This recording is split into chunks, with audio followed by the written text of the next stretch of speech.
Welcome back to the next episode of What's Up, Prof. Good day, Walter. Hello, my friend. How I'm are you? still exhausted from the last one. I thought it was going to be an introduction of about 5 minutes. Yeah, and well, that's how it goes with when we get together. Yeah. We think all your gonna fault, be, I think. I'm sorry. I'll take all the blame. Let's open with a word of prayer. Our Heavenly Father, we thank you so much that we can gather and that we can discuss these most important topics. Will you please enlighten our minds, enlighten the viewers' minds, and guide us through this talk. In Jesus' name, amen. Amen.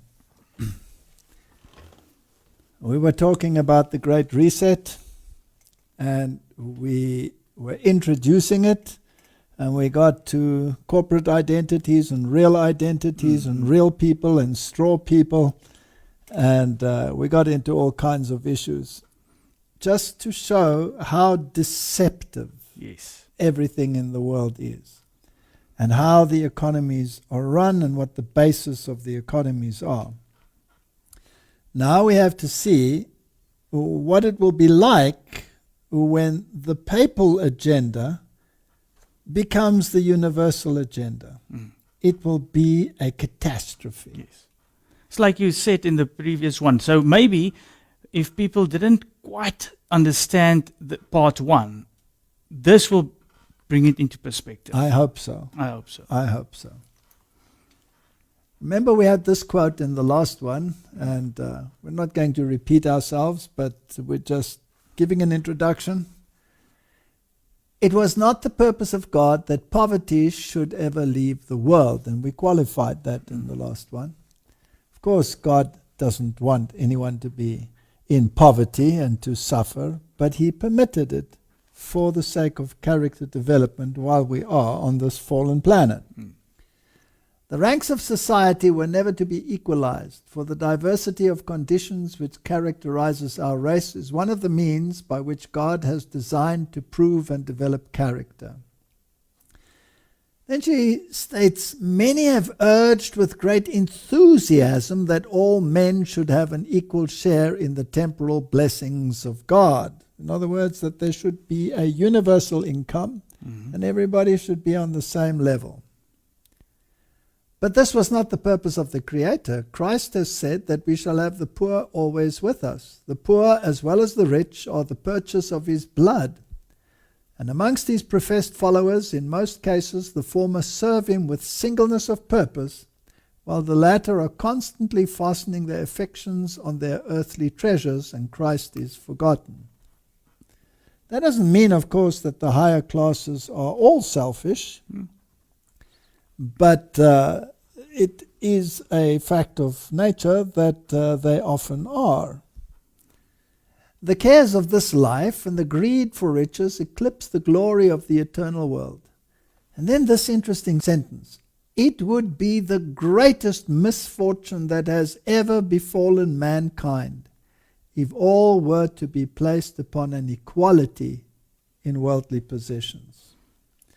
In other words, if anyone says there must be one universal income, everybody must be on equality, that would be the greatest misfortune that has ever befallen mankind. Good. That as our introduction. So having established that, let us see what the Pope of Rome has to say.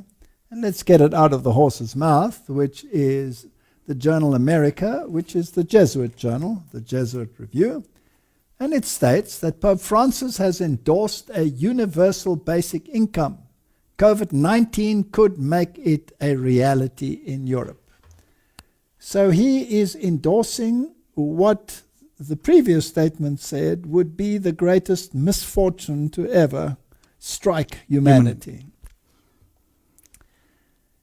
And they write here in this article, in 2017, British Prime Minister Theresa May, faced with demands to increase nurses' stagnant wages, famously denied the existence of any magic money tree. Ms. May's Conservative Party predecessor, Margaret Thatcher, had asserted that the UK government had no money of its own. only what it raised from the populace by taxation or borrowing. In other words, from the straw men, right? Yes, from now we can go back to what we mentioned in the previous one, that legal fiction. That legal fiction. Most people probably thought this orthodoxy prudent. A budget deficit was a sign of bad governance strenuously to be avoided. Such apparent and long-championed fiscal frugality by conservatives have often gone unchallenged until now. We're going to change things. As the second COVID-19 wave swept Europe, so too has a burgeoning conversation about universal basic income that may require a reassessment of hoary thinking on deficit spending. In Scotland, as elsewhere in the United Kingdom, the discussion is not new, but it has become more prominent, indeed urgent, as the political and economic response to the pandemic turned fraught. The idea even got an unqualified plug from Pope Francis himself. In the recently published Let Us Dream, the Pope endorsed an unconditional lump sum payment to all citizens, in the context of his regular calls for an economically, environmentally more equitable post-COVID world. Francis' version of UBI suggests that it be paid for through taxation, but there are other ideas about how to fund UBI in circulation. So he wants a universal income. Yeah, universal basic income. Universal basic income. Now, this COVID crisis that we've had, we're not talking about the reality or the non-reality of it. Let's just look at the economic implications. And there was an interesting discussion. Tell us about this lady. Well, her name is Catherine Austin-Fitz. She's an economic expert, but her views are often not so popular with the mainstream media, so they tend to censor her a little bit. Yes, but as we discussed in an earlier one, if there is a conspiracy, one would look at all sides, right? Correct. One should have the freedom, at least, to look at all sides. Yes. So let's just listen to her view. We're not taking a stand, we're just listening.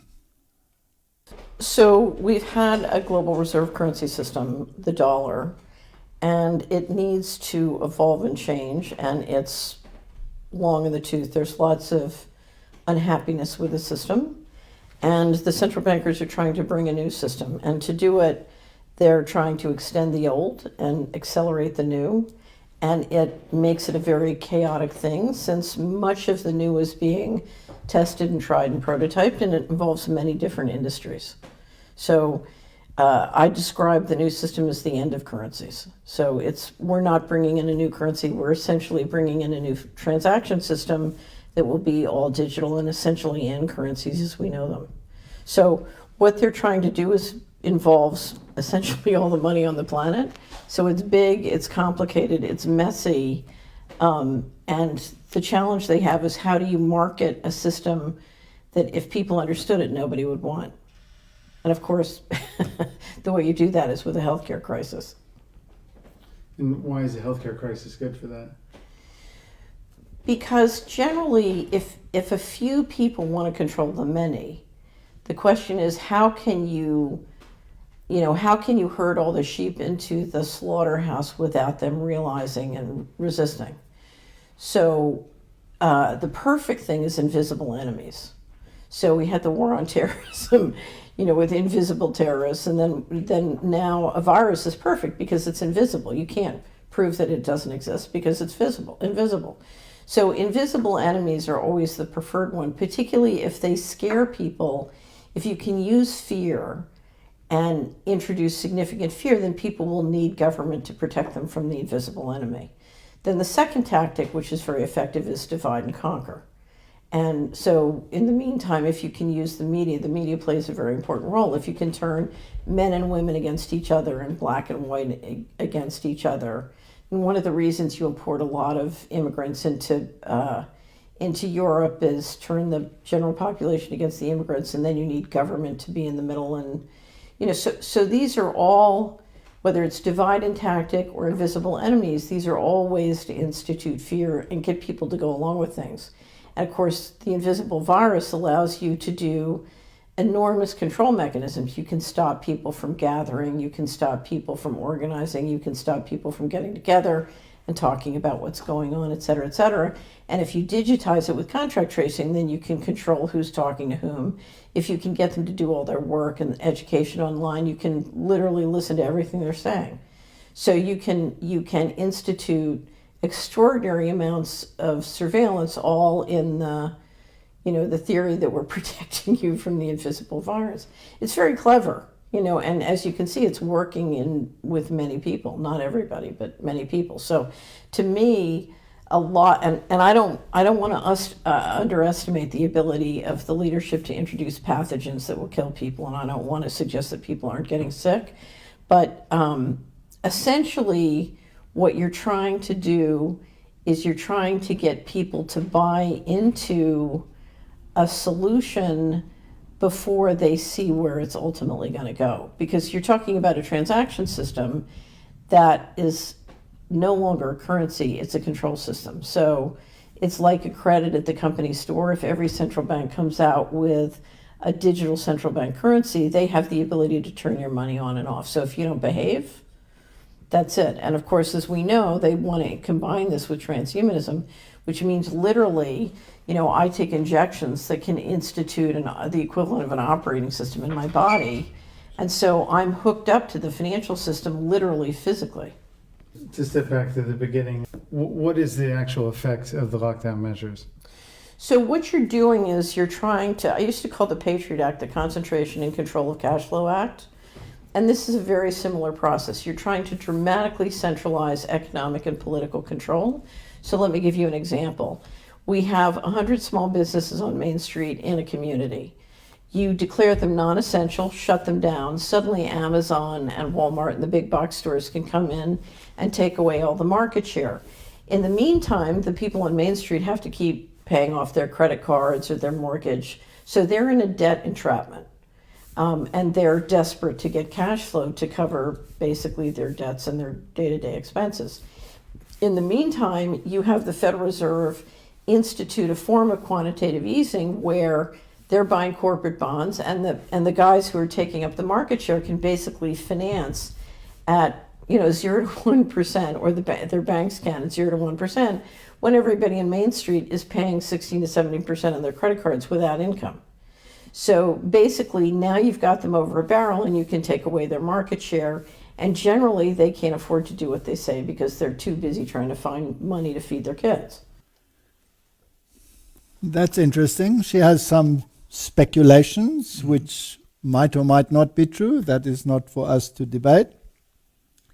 But what she is seeing is the outcome, whether planned or unplanned, is not the point now. No. But this is what the outcome is. What is the outcome?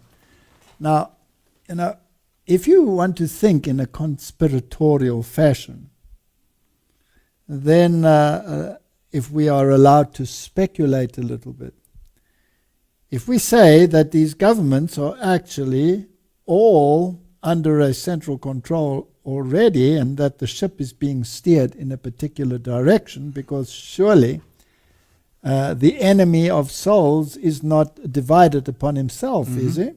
No. So any apparent divisions are actually divisions which are designed to steer people in a particular direction, using the Hegelian dialectic, right? So what if you had a system that you wanted to bring down and replace with another system? Then you would create a Hegelian divide, right? Yes.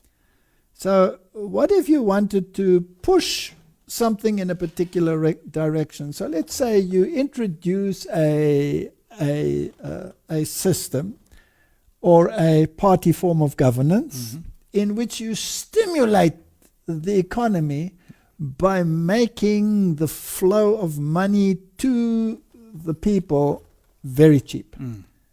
And thereby you stimulate the economy. Yes. You drop the taxes, you drop the interest rates, you ask the Fed to lower the rates, everything must go down, down, down, get the money to the people.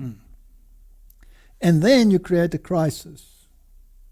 Purely speculation now, right? Yeah.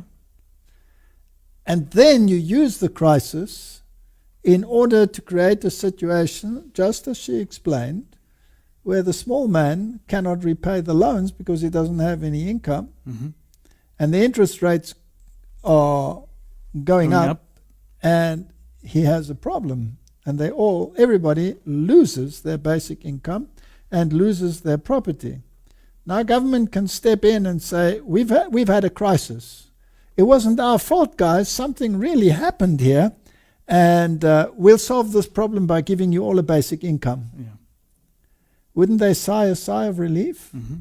But you'd be where you were, right? Yes. But you would first have to move the economy in the way where the flow of money was to the very ones that you wanted to pull the rug out from underneath. Yes. And then you turn the tables. Yes. And then you can go to a great reset.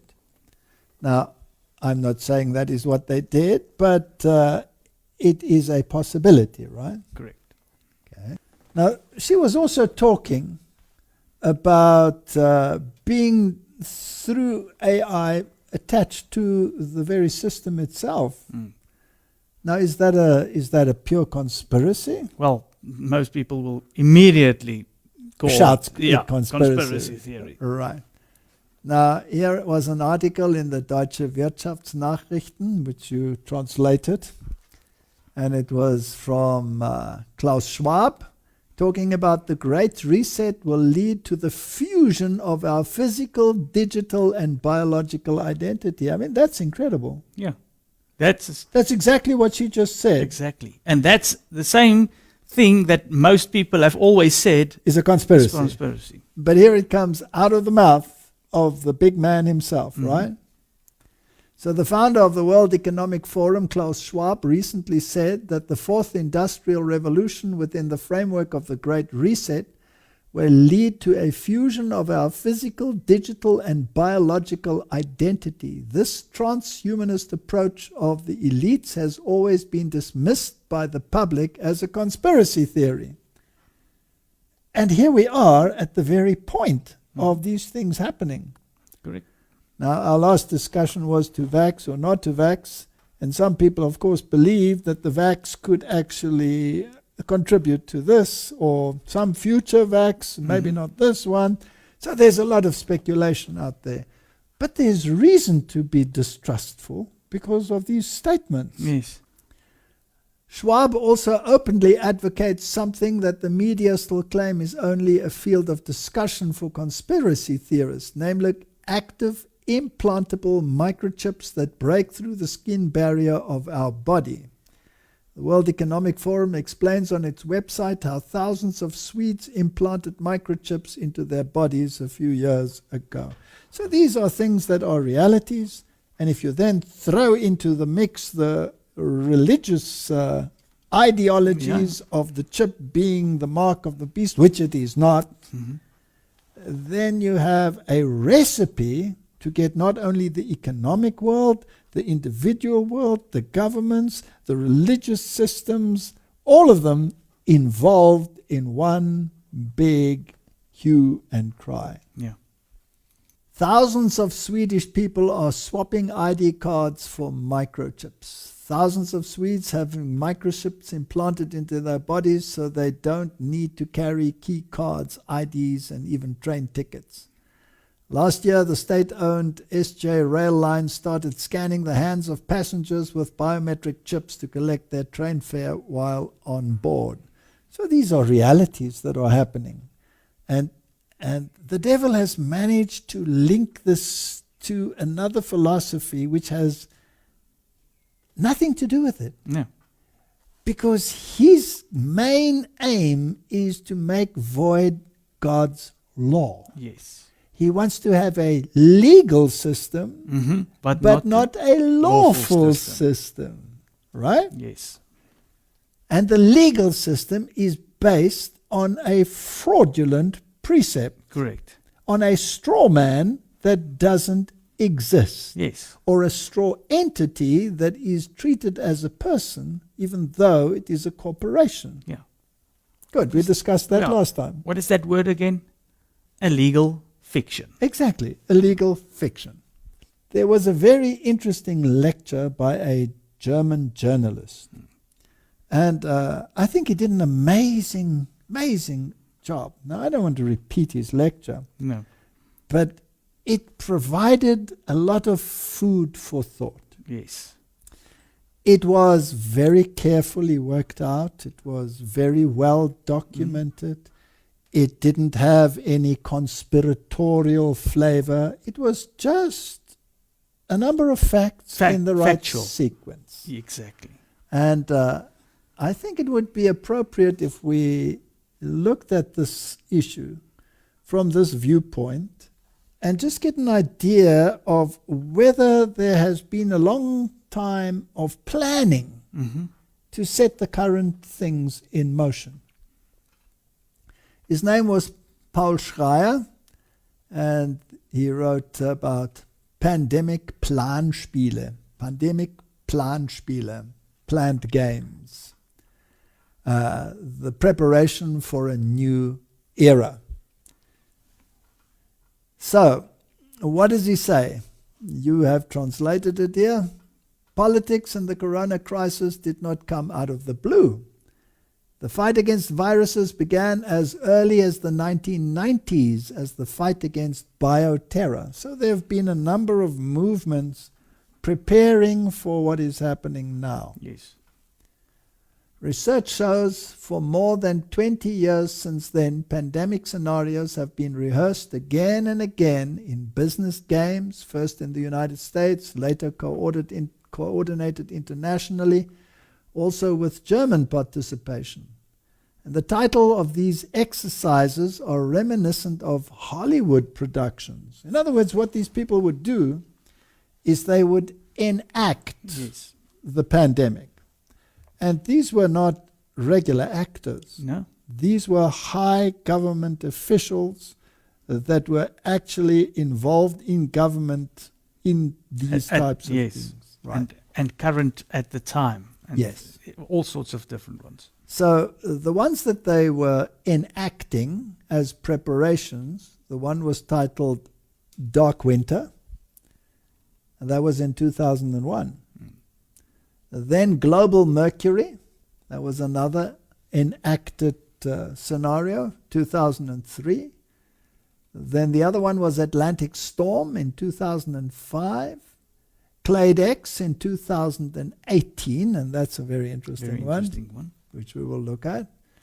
High-ranking officials and government representatives, as well as well-known journalists, were involved, most recently at Event 201 in October 2019, and it's important that this was before Yes. the pandemic. Including board members of large global corporations, and after the World Health Organization declared a coronavirus pandemic in 2020, many of the measures that had been tried and discussed for years were implemented globally. That is a fact of history. Passages like this appeared in the script 20 years ago. The sight of an armed military presence in American cities provokes protests against the curtailment of civil liberties. The question is how and to what extent we enforce these things. How much violence do we use to keep people in their homes? In the event of a pandemic, basic civil rights such as the right of assembly or freedom of movement could no longer be taken for granted. Restrictions on freedom, but also mass vaccinations, were a regular part of the simulation games. So this has been practiced over and over again. But not only that, there was certain legislation that needed to be introduced. Yes. And this legislation was often in conflict with your basic rights under the constitutions. Mm-hmm. Now we must understand that in the last one, we spoke about the relevance of the Constitution, which basically has been overridden by maritime law. Yeah. Because in actual fact, we're running under a legal system, But not a lawful one. but not a lawful Correct. system. Yeah. Okay, so Meaning that, if I'm correct, since Lincoln, they walked out of that one. There's been no Congress, there's been no Congress. so they could. Everything from there on was done under martial law with executive orders. Exactly. So there is an appearance of government, but you cannot move people from point A to point B with great haste if the differences are too great, right? So you have to do this gradually. So you have to create a crisis in order to introduce legislation that will enable you to do what you finally have to do. So basically what he did is he went through the history of these and showed how legislation was introduced gradually over time, and when there was a bottleneck, then there was a crisis. Yeah, when there was a resistance, a Then crisis. there was. Then after that, the legislation passed and was introduced. So the content of these exercises was fight against the terror or a political tool since 1919, bioterror simulation games 1999 to 2005, and then they had an operation which was called Lockstep. That means all the nations of the world had to come into harmony and work along the same lines of thinking. So the people that were involved in, let's say, pandemic or health issues in the various countries, they were gathered together and they all partook of these exercises. Correct. So this has been planned for a very long time. Then there were the Trump and pandemic exercises from 2017 and the stock market quake in September 2019. So the market is involved. Mhm. So if we go through the dates that this man mentioned in his lectures, he said, well, there were various scenarios that happened. In 1990, you had the fall of communism. Now there was no enemy. Yes. This is a problem. How do you keep your armies going? Yeah, how do you justify How do you the... justify it? Mhm.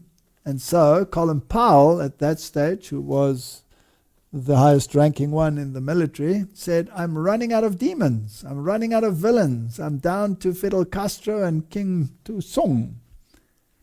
He said, referring to the leaders of Cuba and North Korea, Powell's comments suggest the Gulf War has not solved the major problem for some Pentagon planners over the past 3 years. How to justify a large army and a nearly 300 billion military budget in the post-Cold War era. Why would you need a big army? Who do you have to control if there is no apparent enemy? Yes.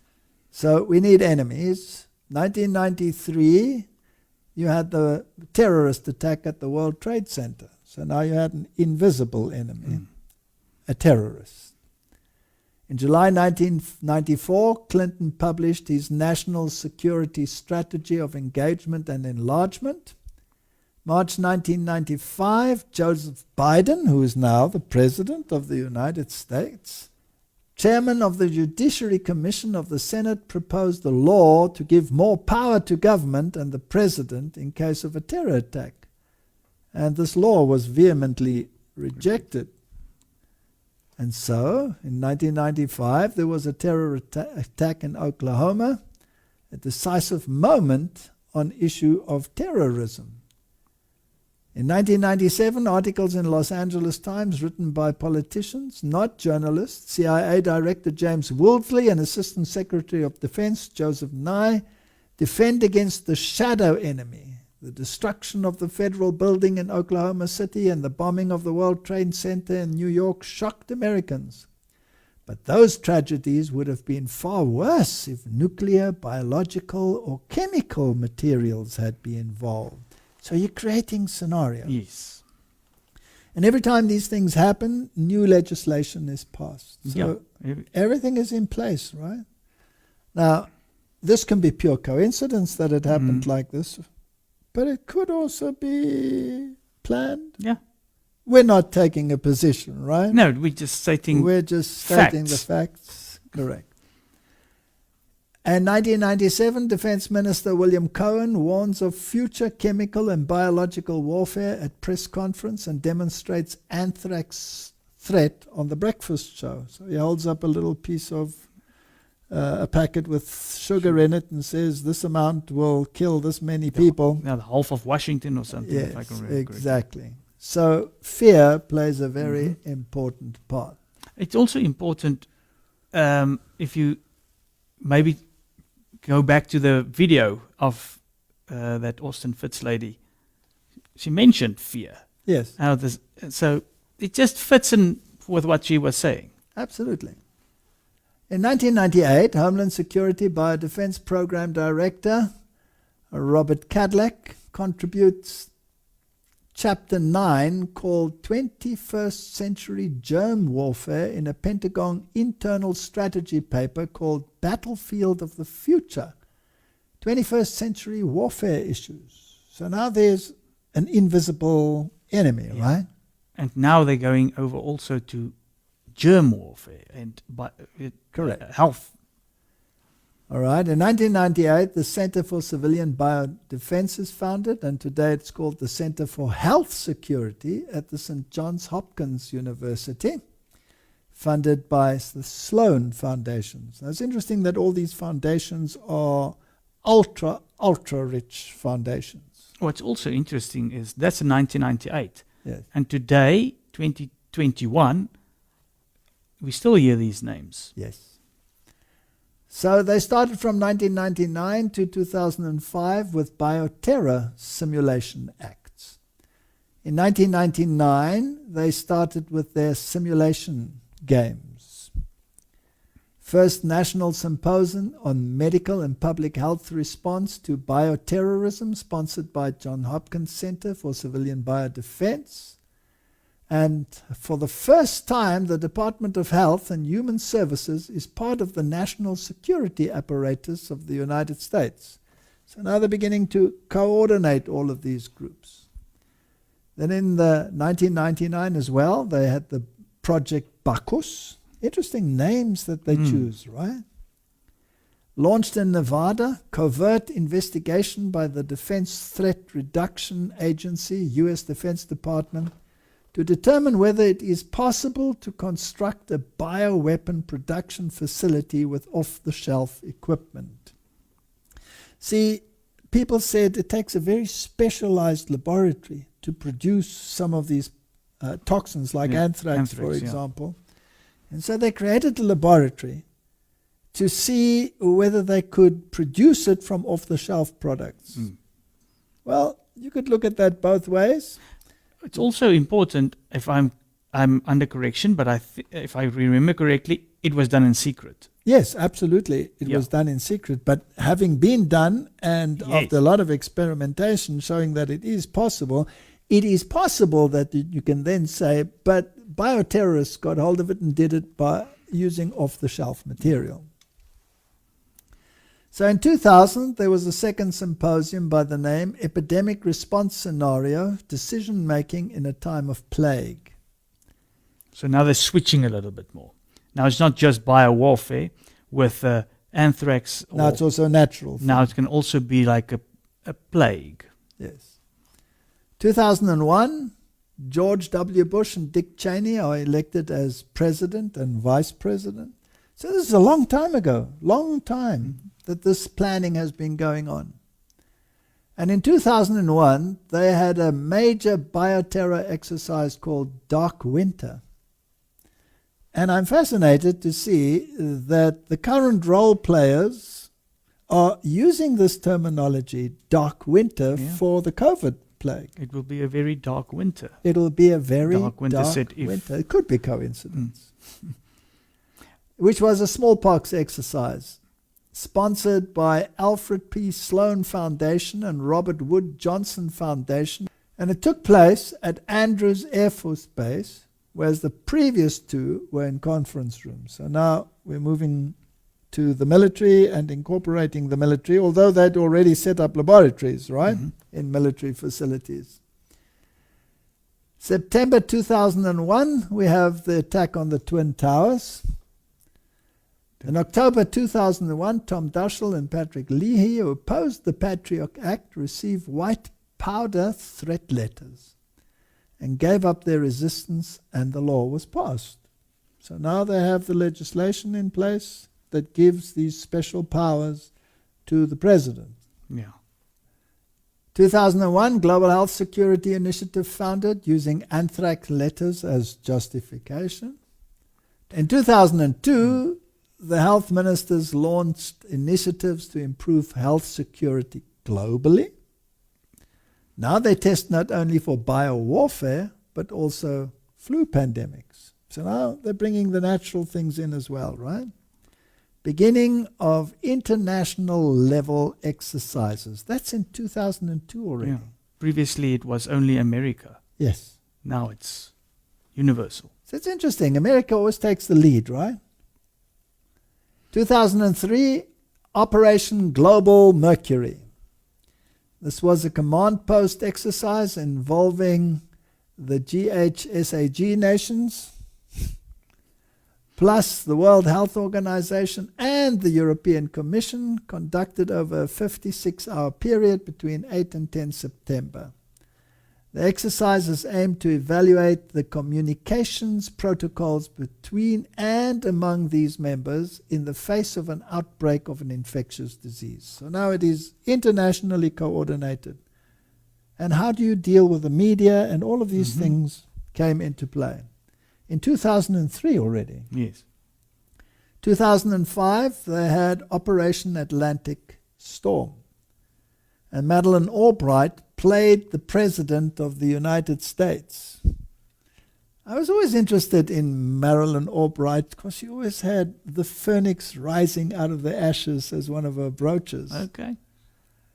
Not about smallpox per se, rather the exercise was designed to highlight the numerous complicated global challenges that would arise in the event of any large-scale epidemic of infectious disease, whether caused by a bioterrorist attack or a naturally occurring outbreak. So they had all of these scenarios. Now these people came together and they role-played. Yes. They even had the televisions and the media involved, Yes. and they practiced how to get information to the media and how to eliminate all contrary Yeah. information. Yes. That's interesting. Yeah. Do we see something like that happening today? Exactly. Exactly. Isn't that exactly what is Censoring happening? somebody that's talking against something. Yes. Getting Now rid- this could all be pure coincidence. It could be.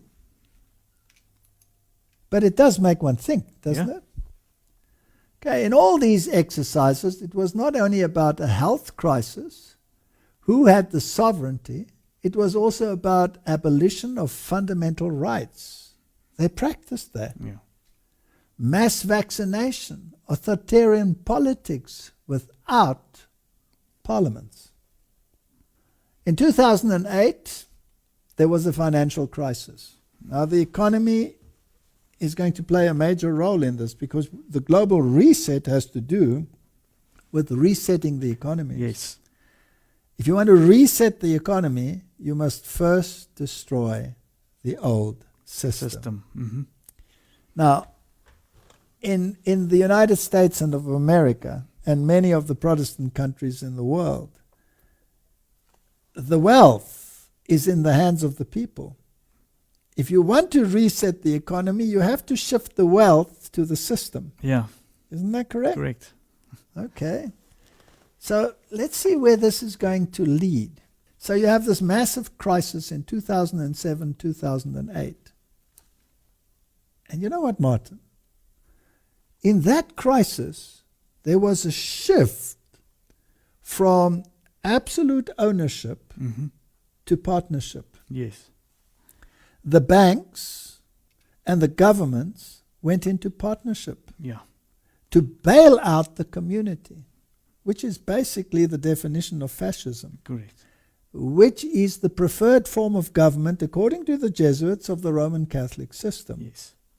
So it's a form of government where Government and industry go in partnership for the sake of the community to prevent a total collapse. So it seems like a good thing, but now there's no longer a complete private Sector. business. It is now private government combinations. And if you link this to who owns the crown, then you know who swings the scepter and everything. Correct. Now, you know, in 2009, you then have a swine flu epidemic.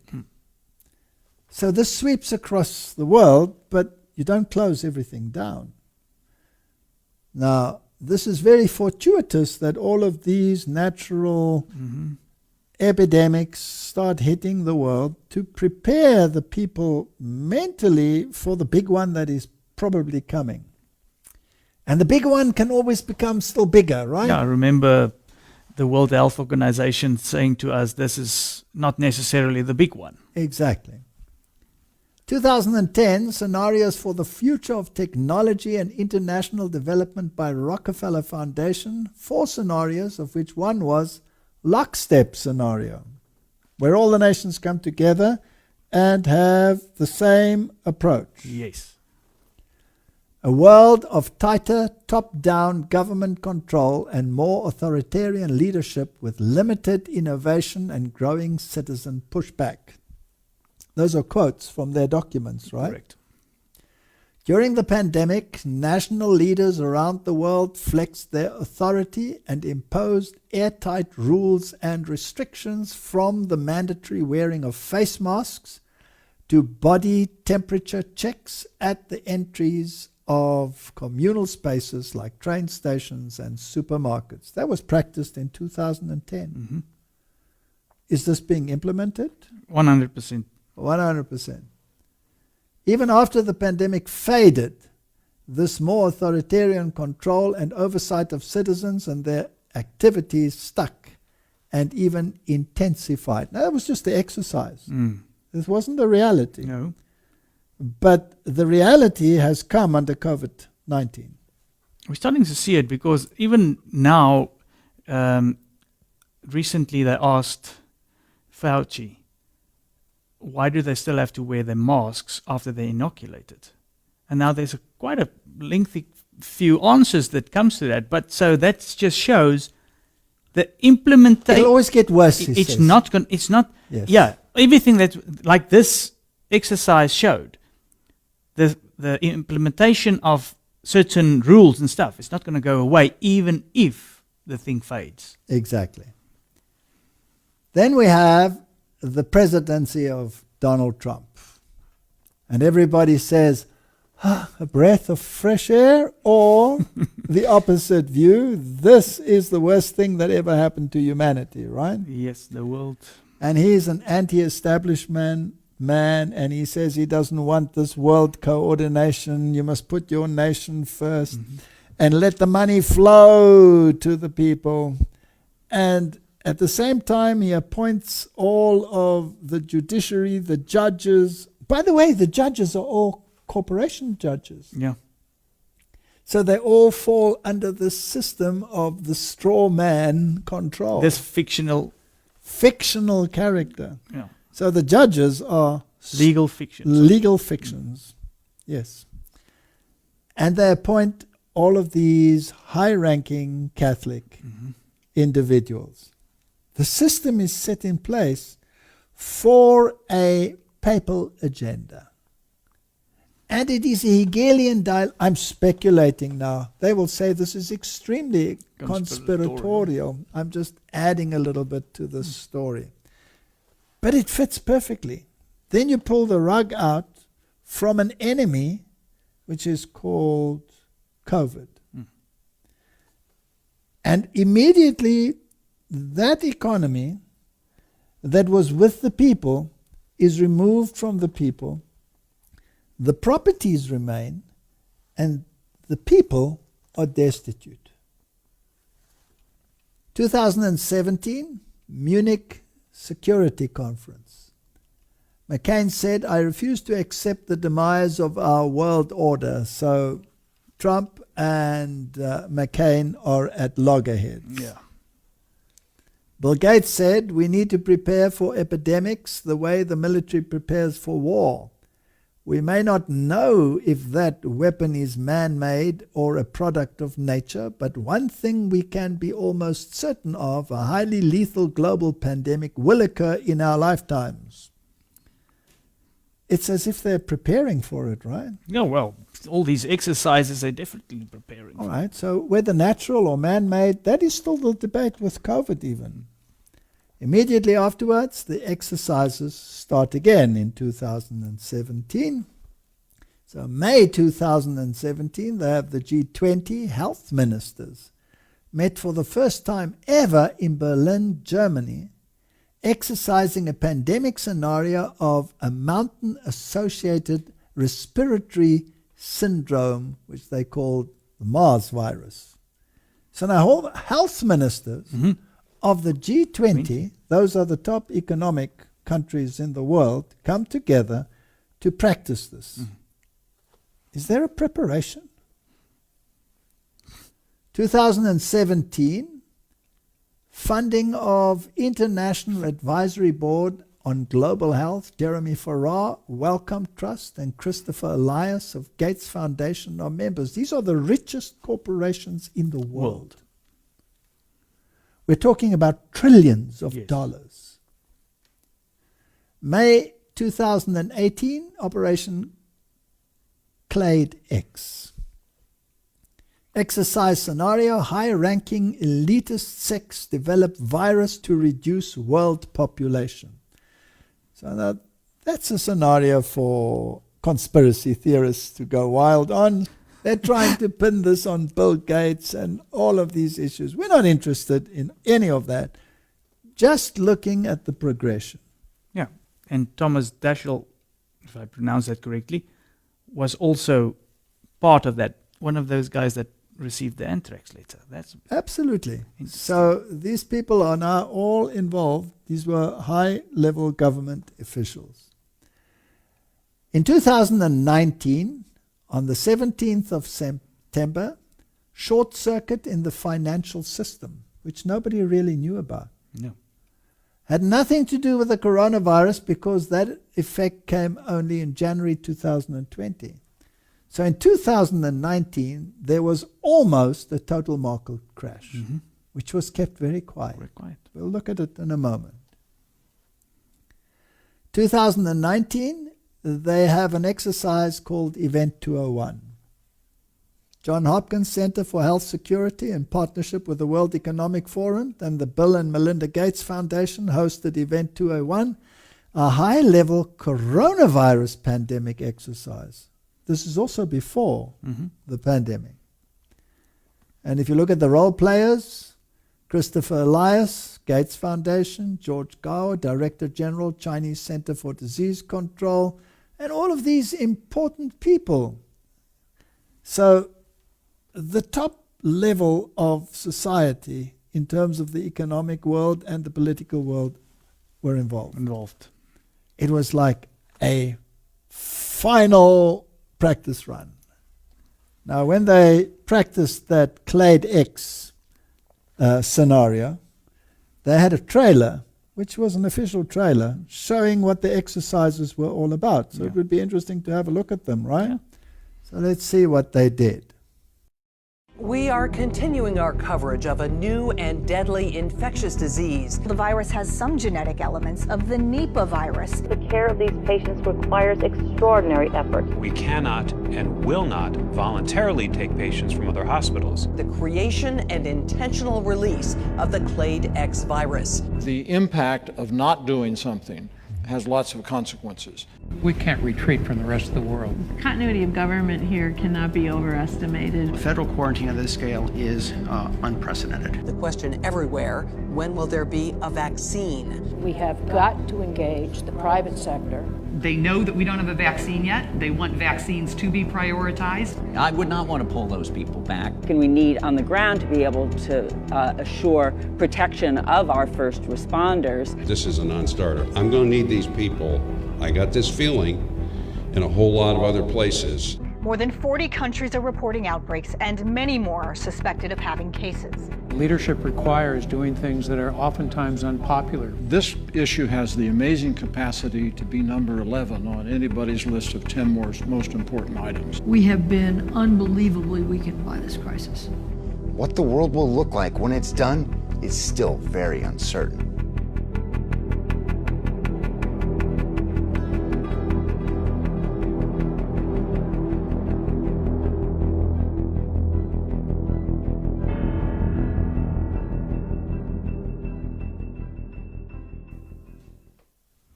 Martin, what does that sound like?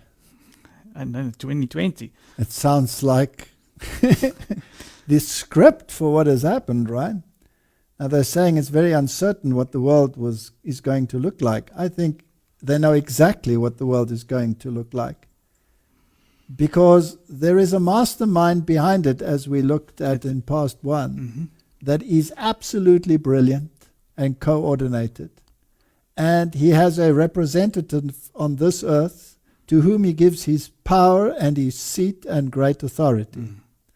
And he knows exactly where this is leading. Yes. So it might seem confusion and everything, but like you just said, that will become a marvelous, if I remember that word correctly. And will your civil liberties be taken away? Will you be forced to accept a moral dictate from the first beast? Yes. Will you be deprived of your economic impact? In other words, you won't be able to buy and sell? Correct. All of it is in the Bible. Yeah. Is this leading up to something that could create that possibility? I think so. Here is another article from the German Economic News. Before Corona, EU developed an action plan for comprehensive vaccination of the population. So for 2 years before the corona pandemic, the EU Commission had drawn up a roadmap for vaccination for public health.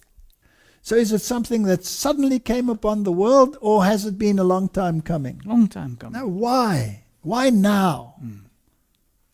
So let us just look at this crisis of 2019. Now, this was all in that journalist's lecture already, but we've added a couple of slides and a couple of documents just to see if we can make sense of this. Now, he showed a graph about the balance sheet of the Fed, the Federal Reserve. And other banks are, of course, also involved, but this one in particular was very interesting. And it shows a graph of the balance sheet. Now, this is actually a graph that you have to look at in reverse. The higher it goes, the worse it gets, right?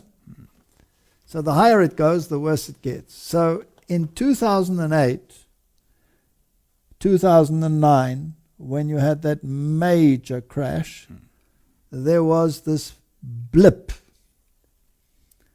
And the banks had to be bailed out. So in other words, the Fed had to bail out the banks, which means that the papers and guarantees that they got in return increased this balance sheet. Yes. So that was a major blip, and it nearly caused a major crash. So they're trying to bring this thing down, and it went down a little bit after the bailout, but then it kept on rising. Steadily, yeah. It just kept on steadily rising. In other words, there was a huge outflow of money, and debt increased by trillions and trillions of dollars. And of course, the guarantees in the Fed increased and increased and increased. So this is what we're seeing. It's actually, it looks like a positive trend, but this is very bad news. Very bad news, yeah. So then they had, for a long period, what they called this bubble. And there were attempts to let the air out of the bubble to bring it back down to, manageable levels. And here, after 2018, they started releasing the air out of the bubble. So in 2019, something went terribly wrong, and there was a massive increase. And they increased their repo rate from 2% to 10%.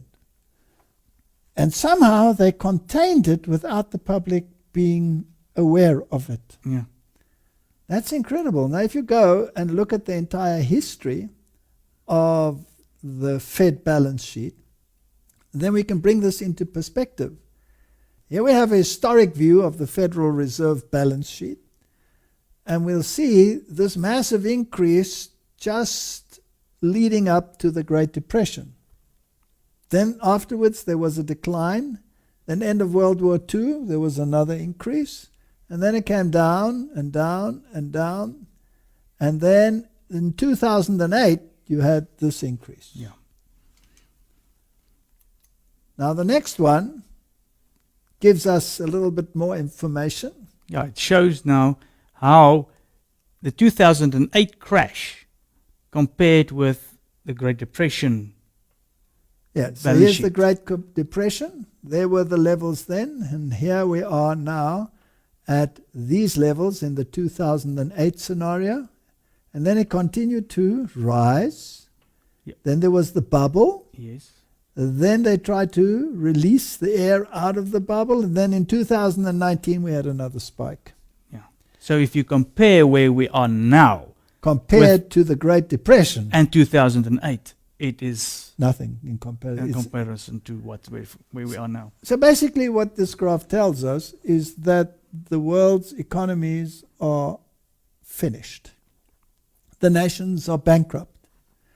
It cannot be restored. A Great Depression must come.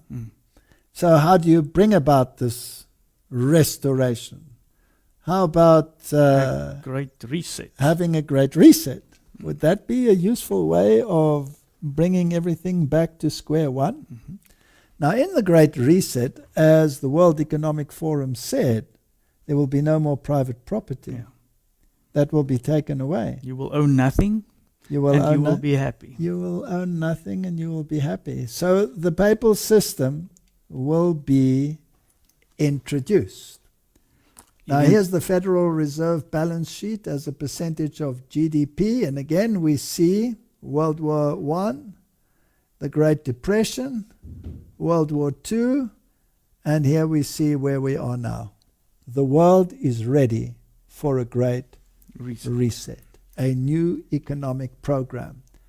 Now, it wasn't only the Fed, as we can see over here, that was doing this. The other banks, like the Bank of Japan, for example, they were all doing roughly the same thing. Mm-hmm.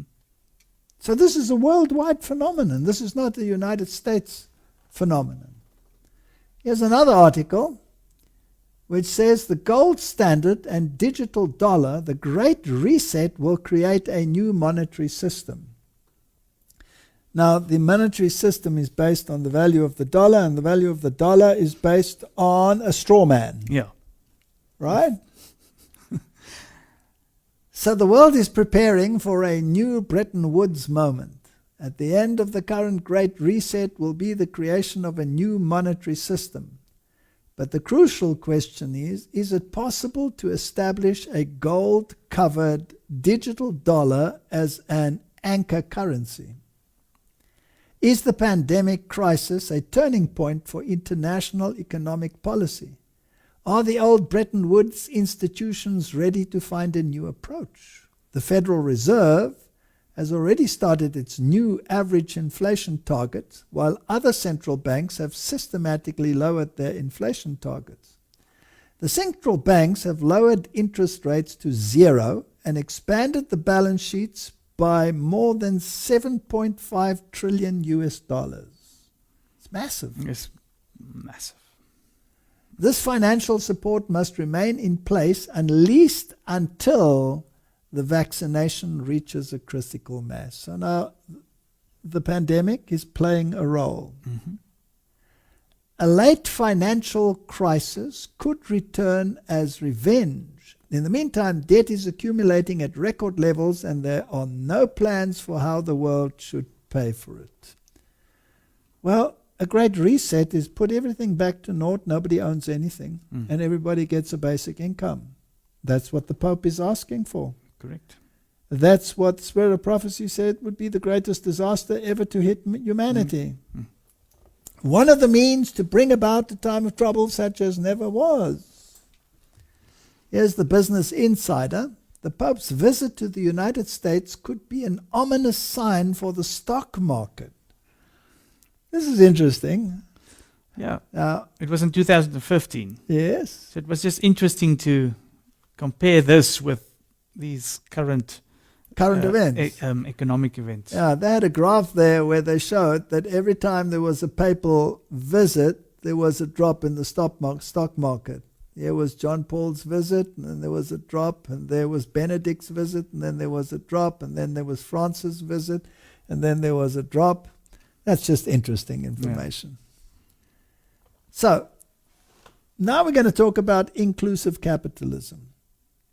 The merchants of the world will weep and wail when Babylon falls, right? Yeah. Because they are intricately involved in this game. And the merchants of the world, these rich corporations, will own basically everything. Mm-hmm. But they don't really own anything. No. The crown owns everything, yes. and the crown is owned by Rome. So Rome has reached the point again where it was before the wound. Again, it is the Pope of Rome that decides who gets what. And if you don't fall in line with his program, you will not be able to buy or sell. And you have to fall in line with his morality. Correct. It starts off, and that's how you can look at it from the whole time. Like you mentioned before, it's stepping stones. Every time it's introducing something a little bit more, and a little bit more. A little bit more. Eventually, where it's heading, the Bible tells us. The Bible tells us. So here we have the Coalition for Inclusive Capitalism, and we have a video showing exactly what they intend to do.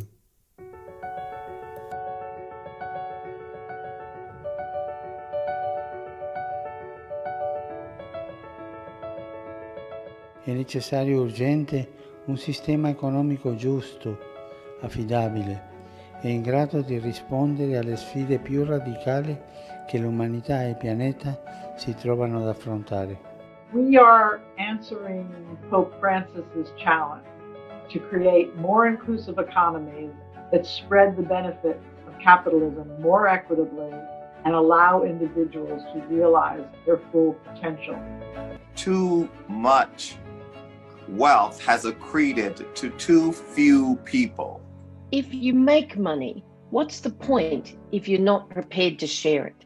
If the people who help make that wealth for you can't live with dignity? It's inclusive capitalism, though, and we have to recognize that starting from where we are to where we need to get to, we need to bring everyone along, and there will be adjustments that come with that. We do need the private sector's ingenuity, capital, technology, people, everything, their passion to come to the party. We want to operate in a sustainable way, where incentives are aligned across generations, not just across quarters, and the main actors take a long-term perspective. Aligning our innovation with the UN Sustainable Development Goals and the priorities of inclusive capitalism is both a business and sustainability imperative. We are stewards of this earth. It's our duty to keep it clean and to keep it decent for future generations. Look, the fact that different religions need to come together on all matters is just the crying need of the times in our world. Faith cannot be used to pull us apart. Faith is meant to bring us together. And the fact that I'm a Sikh and somebody else is a different religion, to me, doesn't matter. Our work is indeed about social justice, which is rooted in the gospel. The idea that every person deserves to live in a just society. We need a new system focused on the well-being of people. It's a big challenge, but if it is done right, the benefits will be immense. We believe we need more than 1,000 organizations on board, and only with this very purposeful collective action, we will see the systemic change across markets that will make capitalism truly inclusive. We invite all businesses, large and small, and individuals to join us as stewards for inclusive capitalism by going to our website, agreeing the principles, and making your own commitments to inclusive capitalism. Please join us. Thank you.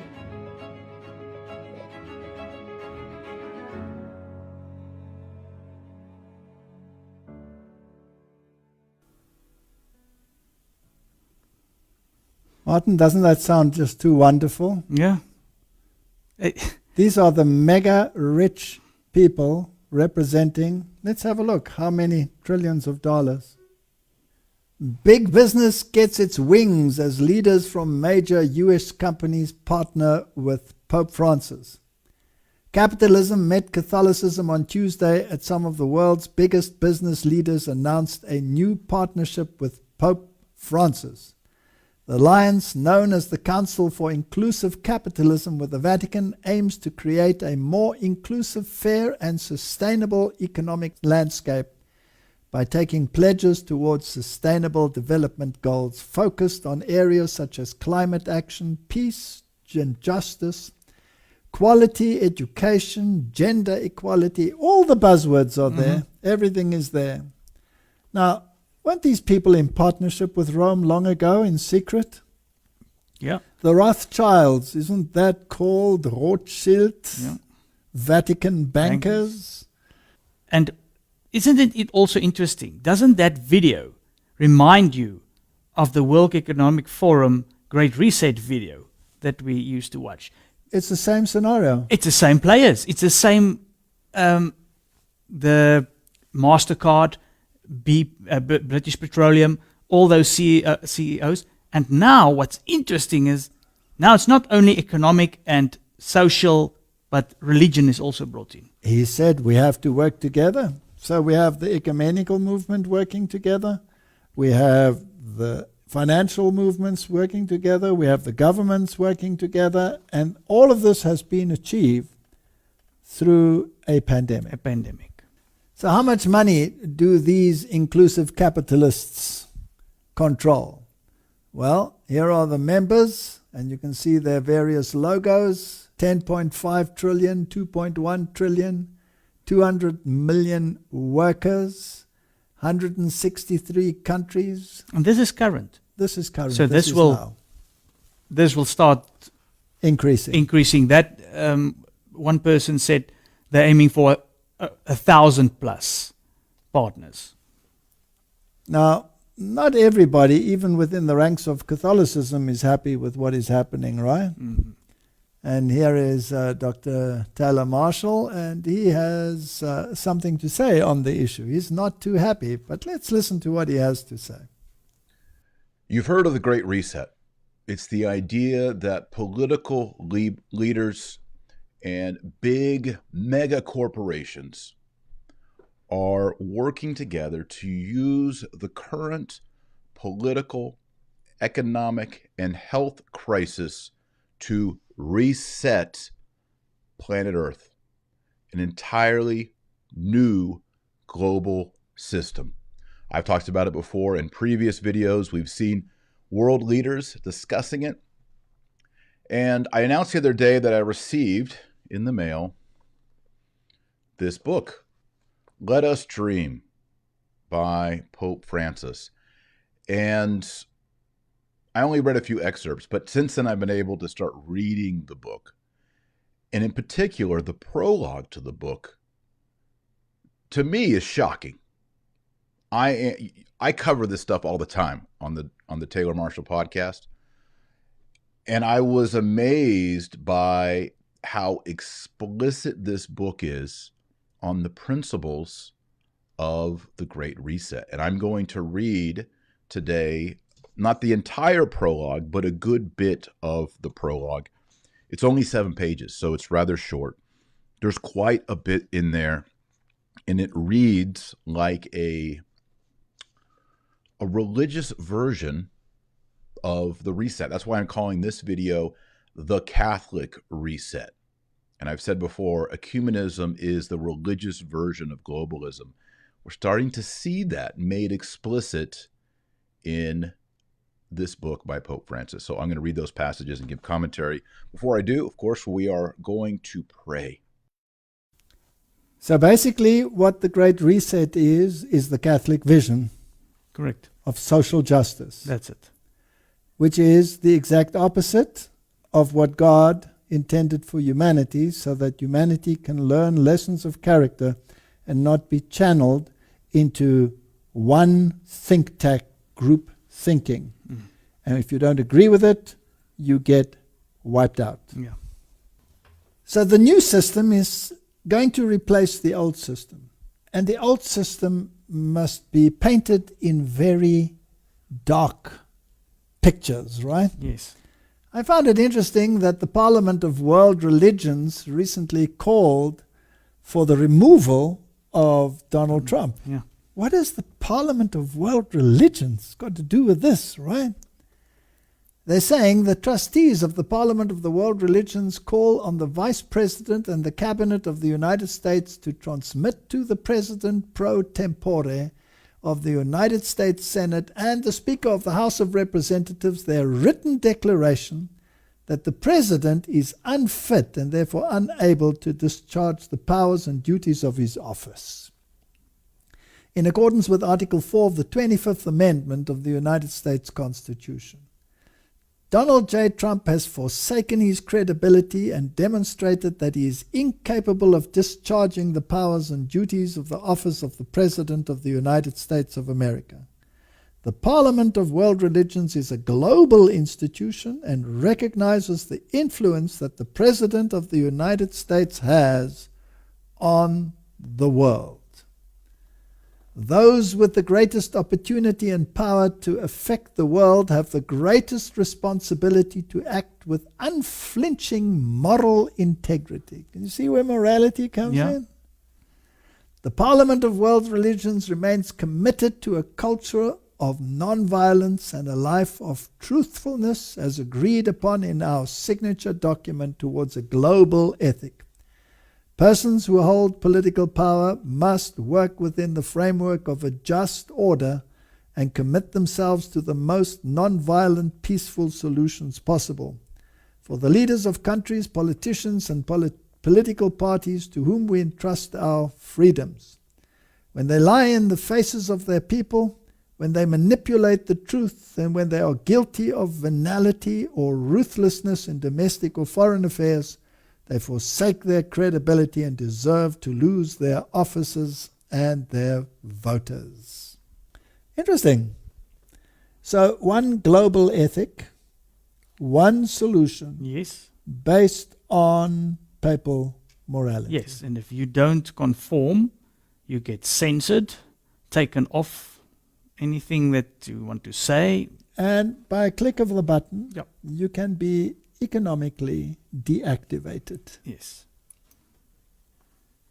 Now, let's move on to the present. Again, America, the Jesuit Review, has an article, and it says, Joe Biden has a mandate to heal our wounded and divided nation. First you create a division, and then you create a solution.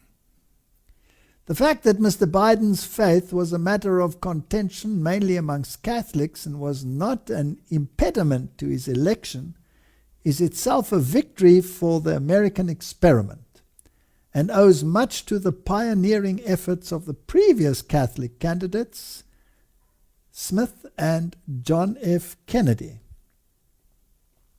Let's just read the highlighted portion. A clear majority of American voters have given Mr. Biden a mandate to repair the nation's social fabric, to bind up the nation's wounds. Isn't that interesting?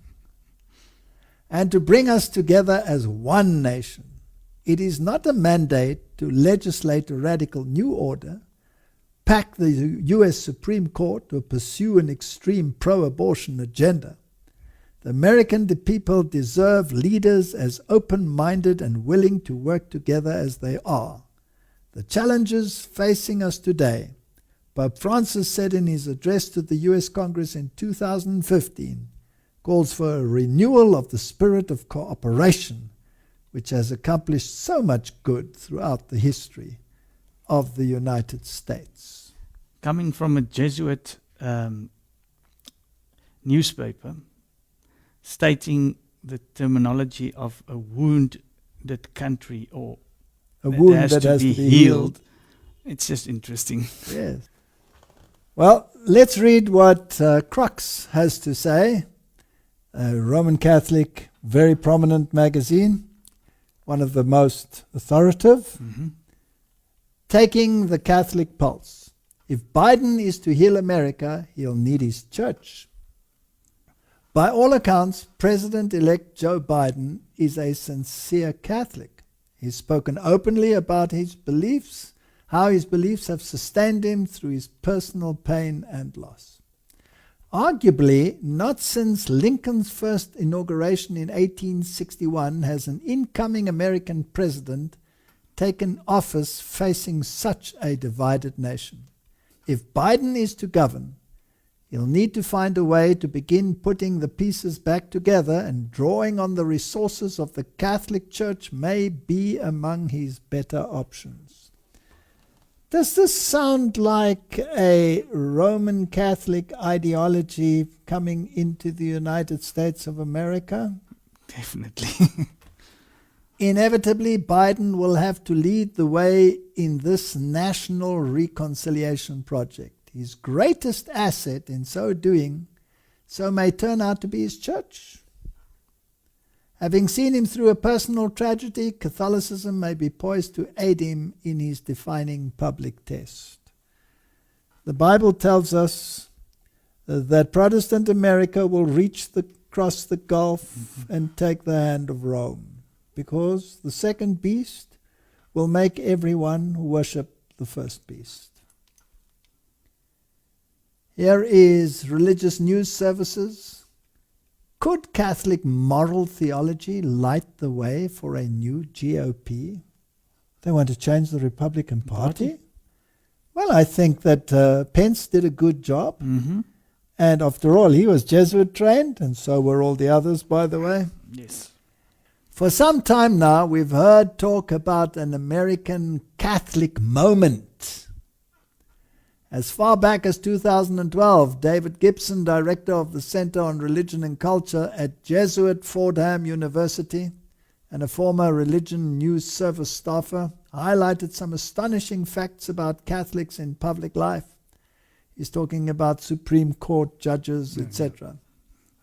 In a matter of days, that same Catholic Speaker of the House will look on as the Catholic former Vice President is inaugurated, the second Catholic President of the United States.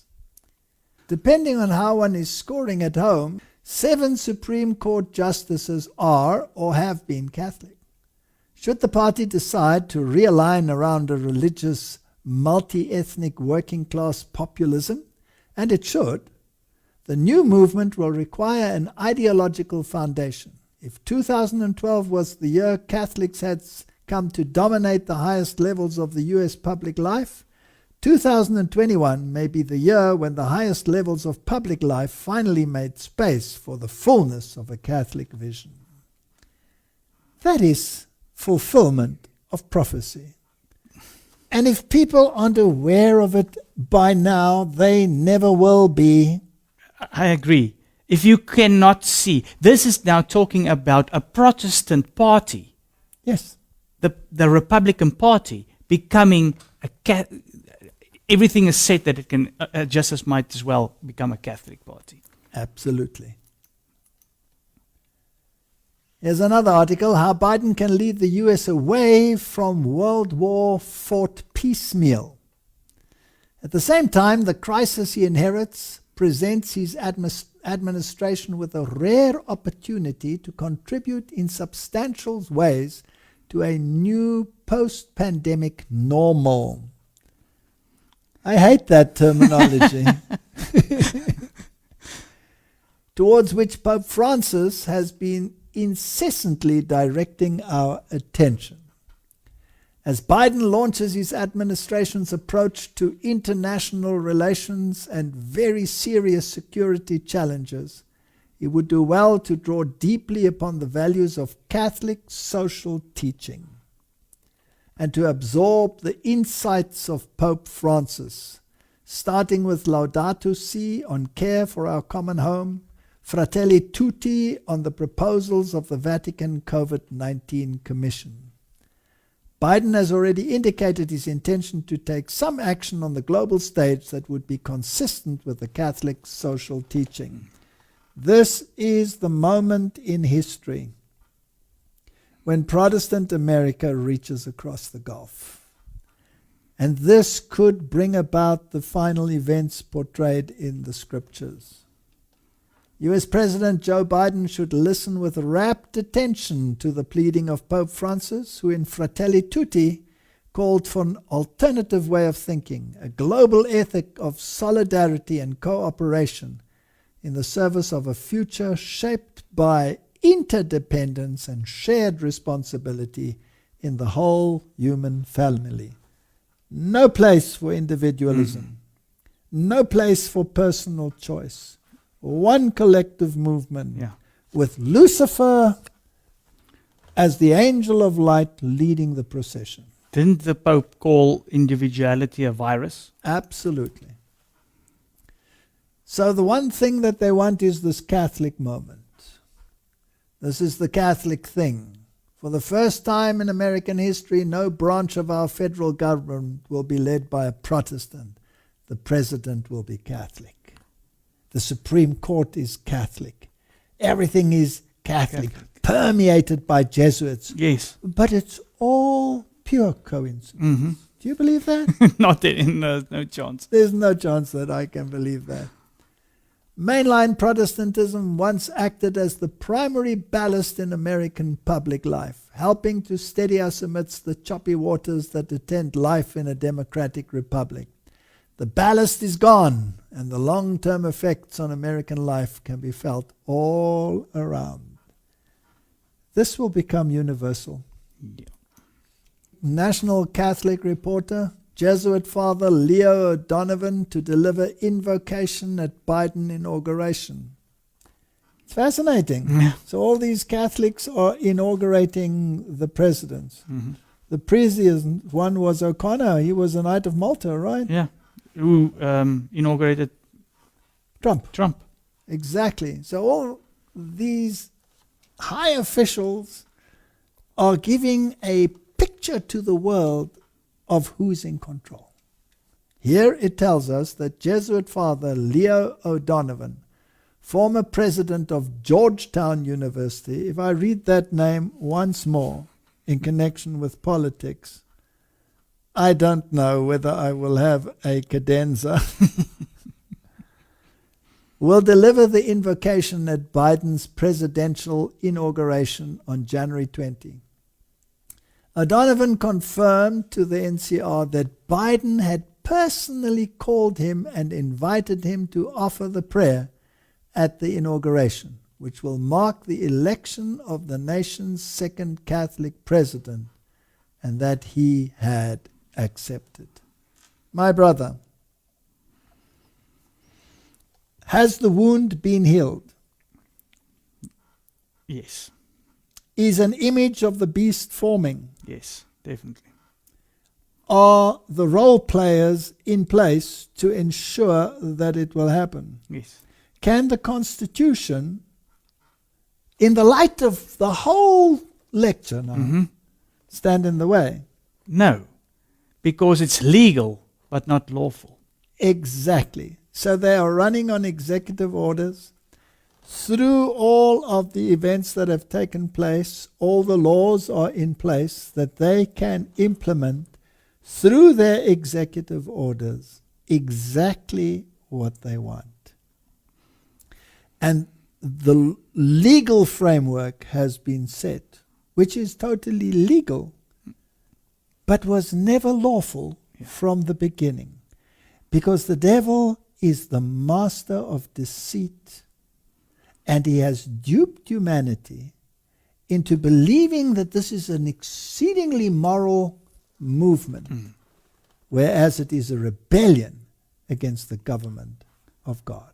And everything is set. The economic, to recap, all these events had to come about to get a great reset. Yes. And the Great Reset will be in harmony with the papal social justice agenda. Previously, you had the Great Reset and all of this. Now the inclusive capitalism, exactly what you just said, brings it all together. So, do we have the moment in history when the prophetic picture that we have been speaking about for years has come to fruition? Definitely. Therefore, we need to pray. Amen. Let's pray. Heavenly Father, Tyndall prayed, open the eyes of the King of England. And today I want to pray, open the eyes of the kings of this world, because they are marching into a trap. Open the eyes of the merchants of this world, because they are marching into a trap. Open the eyes of the people in this world, so that they can realize that they must separate from the system and come out and be separate, so that they will not receive of the plagues. Because this system, according to your word, will be destroyed. Give us wisdom. Help us to make right decisions, is my prayer in Jesus' name. Amen. Amen.